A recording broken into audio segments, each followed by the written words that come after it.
Olá, sejam todos muito bem-vindos para mais uma aula de ciências. Eu sou a professora Carla Aiden. Vamos à leitura do nosso objeto de conhecimento? Aula 11, objeto de conhecimento, ideias evolucionistas, detalhamento, teoria evolucionista de Darwin, competição, adaptação ao meio, seleção natural e evolução. Então vamos à nossa aula?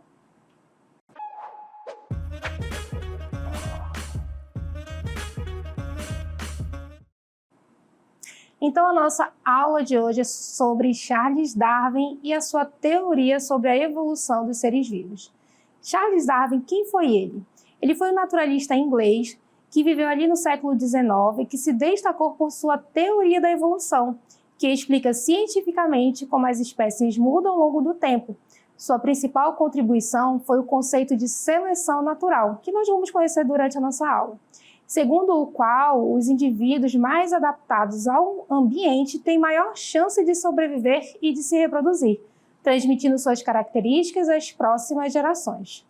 Vale ressaltar aqui que Darwin viveu em uma época em que prevalecia uma linha filosófica chamada fixismo, onde se acreditava que as espécies elas tinham origem da forma como se apresentavam, ou seja, não havia tido transformação ao longo do tempo dentro das características dos seres vivos. Então, ele revolucionou trazendo essa ideia de mudança das espécies ao longo do tempo e desenvolveu sua teoria a partir desse pensamento. Então, vamos compreender aqui o conceito de evolução. A evolução biológica corresponde ao processo de modificação, ou seja, essas mudanças que vão acontecendo nas estruturas, no funcionamento do corpo dos seres vivos ao longo do tempo e de adaptações das espécies ao longo da passagem desse mesmo tempo. Compreendam aqui que essa adaptação não aparece a partir da vontade do ser vivo, mas essas características já se apresentam dentro de uma população. Aqueles indivíduos que possuem aquelas características que são vantajosas, eles sobrevivem. Portanto, acabam passando essa informação para a sua descendência, para a sua prole, favorecendo assim a permanência dessa característica dentro dos seres vivos. Então, essas mudanças acontecem porque os indivíduos de uma mesma espécie não são todos iguais. Ou seja, você pode pensar em você e os seus irmãos. São irmãos, filhos do mesmo pai ou da mesma mãe, mas ainda assim são diferentes entre si. E assim acontece também dentro da população de indivíduos da mesma espécie, pensando num grupo maior. Então, alguns possuem características que oferecem vantagens diante de determinada condição, como, por exemplo, o clima, o alimento disponível, até mesmo a questão dos predadores. Quando essas características favorecem a sobrevivência, elas são transmitidas aos seus descendentes, tornando-se mais comuns ao longo do tempo. Assim, novas adaptações surgem, populações se transformam e, com o passar de milhares ou milhões de anos, novas espécies podem aparecer. Dessa forma, a evolução explica tanto a diversidade quanto a semelhança entre todos os seres vivos que existem ou já existiram na Terra. Vamos retomar um conceito importante aqui para a compreensão da nossa aula, que é o conceito de populações. O que é uma população dentro de ecologia? É um conjunto de indivíduos da mesma espécie que estão dentro de uma mesma região geográfica. Quando a gente fala, então, de populações durante a nossa aula, vocês têm que lembrar disso. Eu estou falando de um conjunto de indivíduos da mesma espécie, como, por exemplo, um grupo de humanos, ou então um grupo de cachorros ou de qualquer outro ser vivo, sejam eles plantas, bactérias, que são da mesma espécie, abrigados dentro de uma mesma região geográfica, certo? Então, como é que Darwin ele chegou a essas ideias da evolução? Como ele chegou à sua teoria? Bem, foi a partir de uma viagem que ele fez. Então, essa viagem ocorreu em 1831, no navio chamado HMS Beagle. Então, esta viagem foi uma expedição científica da Marinha Britânica com o objetivo principal de mapear a costa da América do Sul. Contudo, essa jornada acabou se tornando um marco fundamental para o desenvolvimento da biologia moderna, porque, afinal, a partir dessa viagem, Darwin ele trouxe ideias que mudariam, então, o entendimento, a compreensão de como os seres vivos se apresentavam na natureza. Então, ele foi convidado como naturalista, né, e ele teve a oportunidade de coletar uma grande variedade de espécimes, ou seja, de diferentes indivíduos, tanto da fauna, ou seja, de animais, e da flora, ou seja, da vegetação. Além de observar a geologia, ou seja, o estudo do solo e o modo de vida das diferentes populações locais por onde ele passou. Assim, ele registrou tudo com muito cuidado em seus cadernos, reunindo dados preciosos para suas futuras pesquisas e conclusões. Durante quase 5 anos, ele viajou aí por todo o planeta. Darwin visitou lugares como as Ilhas Canárias, ele veio até o nosso país também, aqui no Brasil, ele visitou a Argentina, o Chile e principalmente ele observou ali a fauna e a flora das Ilhas de Galápagos. Então, ali naquela região, suas observações foram essenciais para a formulação da sua teoria sobre a evolução. Porque ali ele notou que espécies semelhantes apresentavam diferenças adaptativas conforme o ambiente em que viviam, como os famosos tentilhões, que são aves, que possuem bicos variados de uma ilha para outra. Essa evidência passou a alimentar sua reflexão sobre como as espécies se modificam ao longo do tempo. Então vamos observar aqui algumas das características dos seres vivos que ele viu ali nas Ilhas de Galápagos. Então, a mais famosa delas é sobre esse grupo de aves chamados dentilhões. Vejam só na nossa imagem.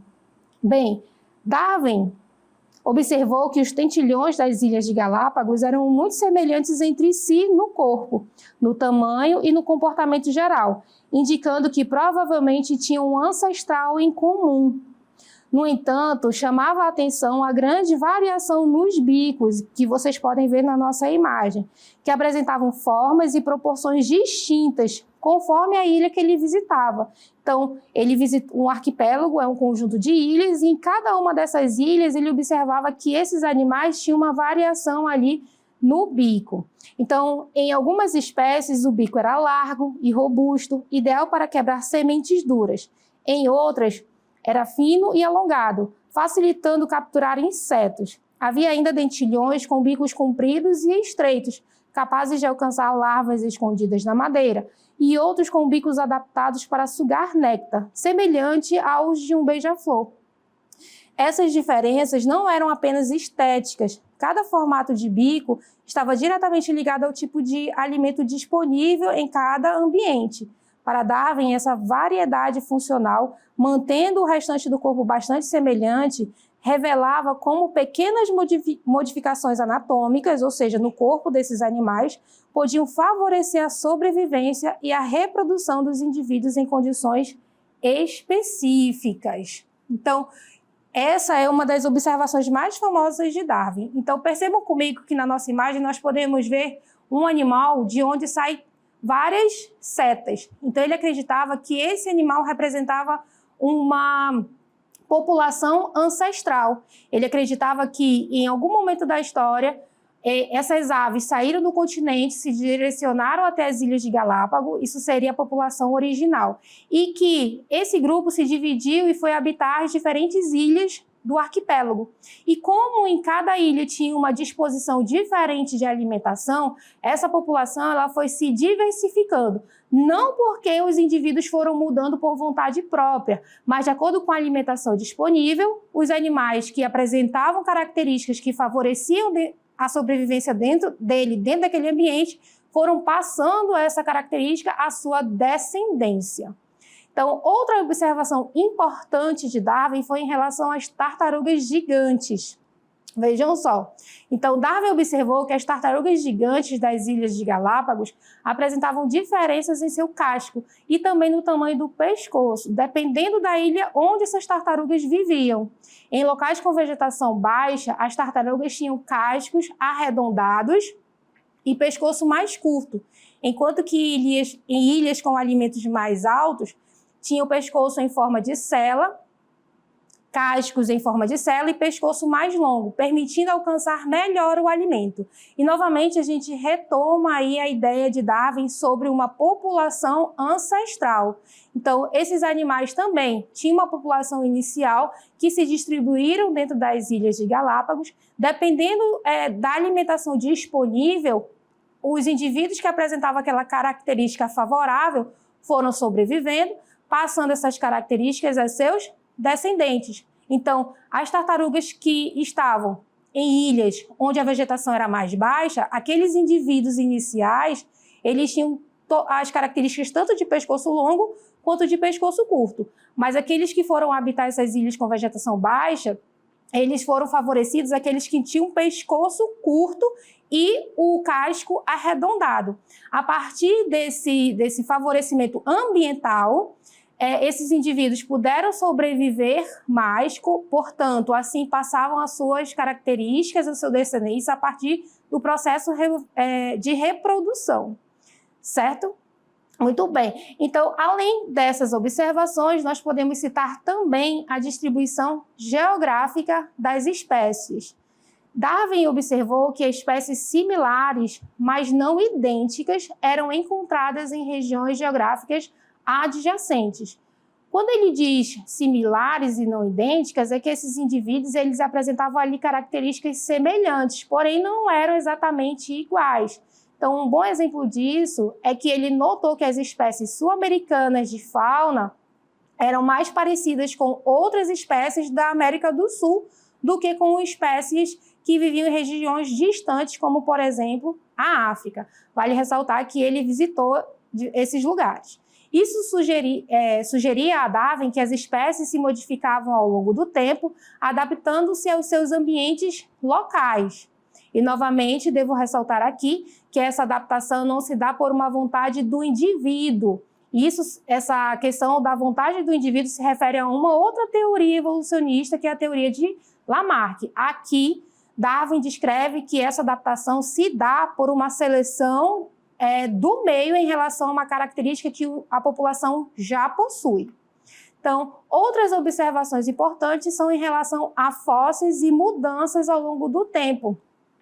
Isso sugeriu a Darwin que as espécies poderiam mudar ao longo do tempo e que as formas de vida atuais tinham descendido de formas ancestrais que haviam sofrido modificações. Um desses fósseis que ele observou foi o Melodon darwini, que é uma espécie de preguiça gigante, um fóssil que ele encontrou durante a sua viagem, certo? Aqui também nós devemos lembrar que lá no período em que Darwin viveu, antes de propor a sua teoria, acreditava-se que as espécies eram imutáveis e que elas tinham sido colocadas dentro do ambiente onde viviam, já com as características que favoreciam a sobrevivência dela naquele ambiente. Então, com a percepção dos fósseis, Darwin observou que havia ali uma progressão, uma diferença entre esses indivíduos ao longo do tempo. Então, isso foi uma evidência importante para os questionamentos de Darwin. Então, durante a sua viagem, Darwin encontrou fósseis de criaturas extintas que tinham semelhanças com espécies modernas. Por exemplo, ele descobriu fósseis de mamíferos gigantes na América do Sul que se assemelhavam a espécies menores que ainda viviam nessa região, certo? Então, todas essas ideias de Darwin, elas foram publicadas em 1859 no seu livro que ele titulou A Origem das Espécies, que causou grande controvérsia na época, desafiando as crenças religiosas e científicas vigentes. Então, vale ressaltar novamente aqui que no século XIX, quando Darwin desenvolveu a sua teoria, predominava a ideia de que as espécies eram fixas e imutáveis, ou seja, não se transformavam ao longo do tempo. Então, elas haviam sido criadas exatamente como são, pois a sociedade era fortemente influenciada pela religião. Ao mesmo tempo, a Revolução Industrial transformava a ciência e a tecnologia naquela época, e todo esse processo impulsionou viagens, explorações e descobertas de novas espécies pelo mundo, inclusive com registros fósseis.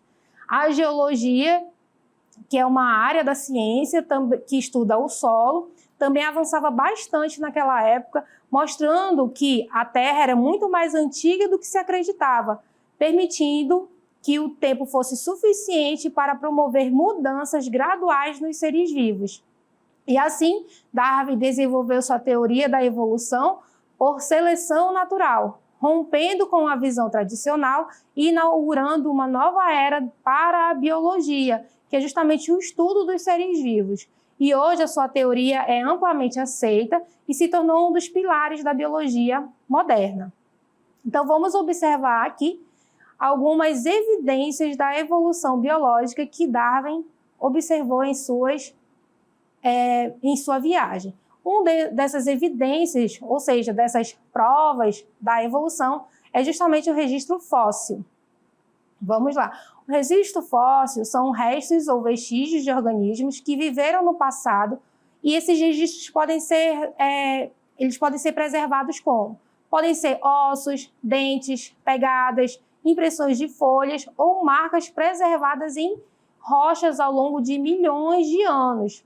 Ao comparar fósseis de diferentes períodos geológicos, é possível observar mudanças graduais nas espécies ao longo do tempo, revelando a existência de formas de transição e de espécies que já foram extintas.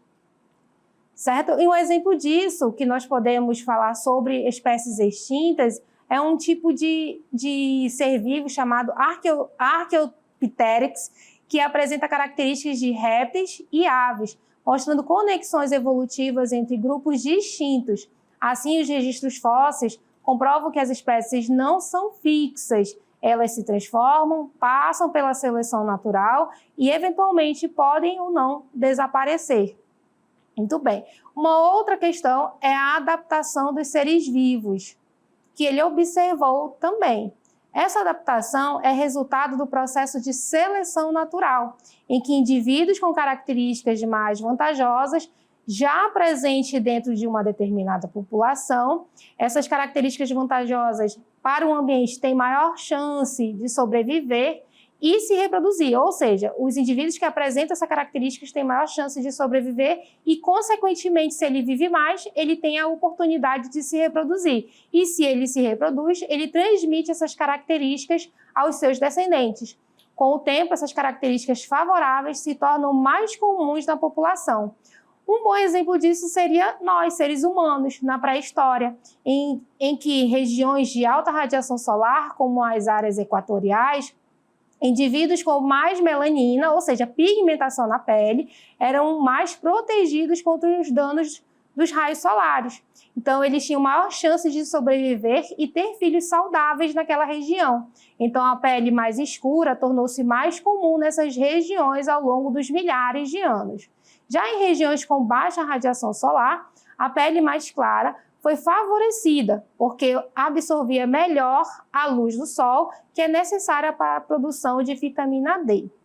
Então, nós vemos aí um bom exemplo dessa adaptação. E, novamente, eu vou ressaltar para vocês. Percebam que, durante a exemplificação, eu falei dos seres humanos como uma população. Existiam, naquela época, na pré-história, indivíduos com uma maior pigmentação da pele e outros indivíduos com menor pigmentação da pele. E o fator ambiental, que é a radiação solar, foi selecionando os indivíduos ali mais aptos a viver dentro de um determinado ambiente. Aqueles que apresentavam maior pigmentação conseguiram se reproduzir melhor nas regiões equatoriais, onde tinha maior radiação, e aqueles com menor pigmentação, ou seja, menor proteção contra a radiação solar, se desenvolveram em regiões, ou seja, se proliferaram, se multiplicaram em regiões com menor incidência solar.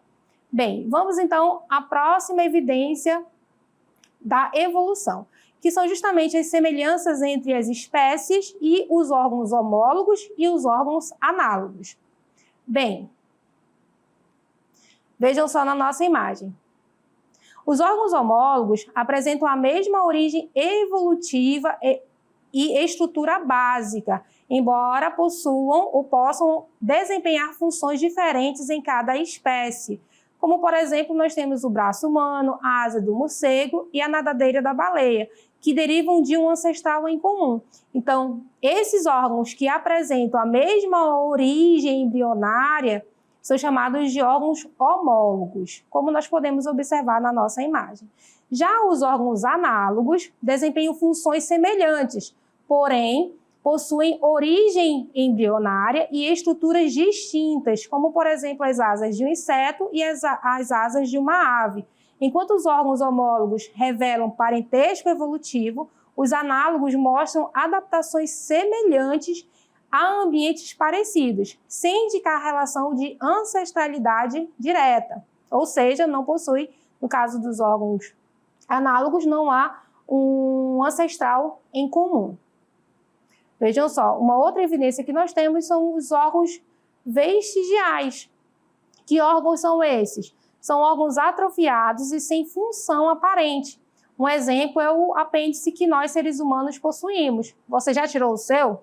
Eu já tirei o meu, e só se tira através de uma cirurgia. Bem, hoje esse órgão ele não apresenta uma função aparente dentro do nosso organismo. Portanto, ele representa um vestígio, né, de um compartimento do intestino que abrigava micro-organismos que provavelmente digeriam celulose nos nossos ancestrais que se alimentavam aí de uma fonte de vegetal maior. Hoje, acredita-se que ele tem uma relação com a questão imunológica do nosso organismo. Muito bem. Uma próxima evidência da evolução seria semelhanças embrionárias entre os seres vivos. Então, vejam só, quando se observa o desenvolvimento embrionário, ou seja, aquele que está acontecendo ainda, seja dentro de um ovo, seja dentro da mãe, quando nós observamos o desenvolvimento de um animal, nós percebemos que são muito semelhantes entre si em alguns aspectos. Isso demonstra uma evidência de ancestralidade em comum. Por exemplo, peixes, anfíbios e répteis, e também as aves, juntamente com os mamíferos, são muito diferentes quando adultos. Mas lá dentro, quando eles estão ainda no seu desenvolvimento embrionário, eles apresentam uma certa semelhança, como nós podemos observar na nossa imagem. Bem, outra semelhança evolutiva seria as semelhanças moleculares. Que semelhanças são essas? Bem, elas mostram que diferentes espécies compartilham parte do mesmo código genético, ou seja, do DNA, que é justamente a molécula que carrega as características, as informações referentes à vida, o que indica que possuem ancestrais em comum. Quanto mais parecidas são as moléculas, mais próximas evolutivamente são as espécies. Por exemplo, nós temos aí proteínas comparáveis, como, por exemplo, a hemoglobina, que é a proteína do sangue que transporta o oxigênio, que tem estrutura muito parecida em vários vertebrados, como humanos, cachorros e peixes. Isso revela que essa proteína surgiu há milhões de anos e foi mantida ao longo da evolução. E temos também a questão do código genético universal. Todas as formas de vida, seja ela qual for, usam os mesmos 4 nucleotídeos, que são a adenina, timina, citosina, guanina, e é a combinação desses nucleotídeos que vai formar o DNA. Então, vejam só que todo ser vivo vai ter a combinação desses 4 nucleotídeos. E essa universalidade é uma forte evidência de que toda a vida na Terra tem uma origem em comum. Certo? Então, vamos observar aqui um dos pilares da teoria de Darwin, que é a seleção natural, que é um processo em que os organismos mais aptos são selecionados, sobrevivem no meio, reproduzem e passam suas características aos seus descendentes. A seleção natural, ela vai estar relacionada a características presentes dentro de uma população. Então, vou voltar lá aos dentilhões, onde nós vimos que esses animais eles estavam presentes em todas as ilhas de Galápagos, porém, em cada uma das ilhas, os indivíduos apresentavam variações em seus bicos. Então, observem aí na imagem. Na primeira imagem de cima para baixo, nós temos aí um bico que era adaptado a sementes muito grossas e duras. Já na segunda imagem, nós podemos observar que esses bicos, desses animais, eram aptos a se alimentar de besouros e lagartas de grande porte. Já na terceira imagem, de cima para baixo, nós observamos que esse bico desses animais já tinha uma aparência diferente, pois tinha uma funcionalidade diferente. Eram bicos adequados para se alimentar de pequenos insetos escondidos em fendas, por isso que ele tinha esse formato de pinça. E na quarta imagem, nós podemos observar que era um bico adaptado a comer sementes pequenas e duras. E na última imagem, nós temos aí um animal que apresenta um bico que tinha aí a capacidade de se alimentar de sementes e néctar de cacto. Então, a seleção natural, ela diz que dentro de uma população vai haver uma variedade de uma característica e aqueles indivíduos que apresentarem características que favoreçam a sua sobrevivência dentro daquele meio, neste caso, a alimentação, é justamente esses indivíduos que vão ter a oportunidade de se reproduzir. Se eles se reproduzem, eles passam essas características adiante, portanto, essa característica em algum momento vai se tornar mais comum dentro da população. Os indivíduos que não apresentam essa característica favorável, a tendência é que eles vão diminuindo ao longo do tempo o número desses indivíduos com essas características que não são favoráveis e, eventualmente, eles podem ou não ser extintos. Então, a seleção natural diz que é o ambiente que vai selecionar os indivíduos mais aptos a sobreviver e passar essas características adiante. E esse é um dos pilares da teoria de Darwin, da seleção natural das espécies. Vejam só essa imagem chamada a Marcha do Progresso. Esta imagem foi baseada em uma outra imagem publicada em 1863 por Thomas Huxley, grande defensor das ideias de Darwin, que publicou um livro e neste livro ele trazia ilustrações comparando os esqueletos de um gibão, um chimpanzé, um orangotango e um ser humano. O objetivo dele era mostrar a semelhança anatômica entre os humanos e outros primatas, não uma sequência evolutiva linear. O que ele queria trazer era um argumento científico para mostrar que o homem faz parte da linha biológica dos demais primatas. Décadas depois, artistas e divulgadores populares reinterpretaram a imagem dele e refizeram uma outra ilustração, que é esta que nós observamos. A versão mais famosa desta ilustração, que trouxe confusão, é a de Rudolf Zallinger, criada em 1965 para o livro dele, onde essa imagem mostrava uma fileira de figuras, desde o macaco agachado até o humano moderno ereto, como se a evolução fosse uma marcha reta e progressiva. Então, essa imagem ela sugere que há uma sequência direta de espécies, como, por exemplo, do macaco até o homem, quando, na verdade, a evolução ela é ramificada, como uma árvore com muitos galhos. A ilustração de Huxley, originalmente científica e comparativa, acabou sendo transformada em uma imagem linear e progressiva que distorce a verdadeira natureza da evolução biológica proposta por Darwin. Então, esta foi a nossa aula de hoje e até uma próxima.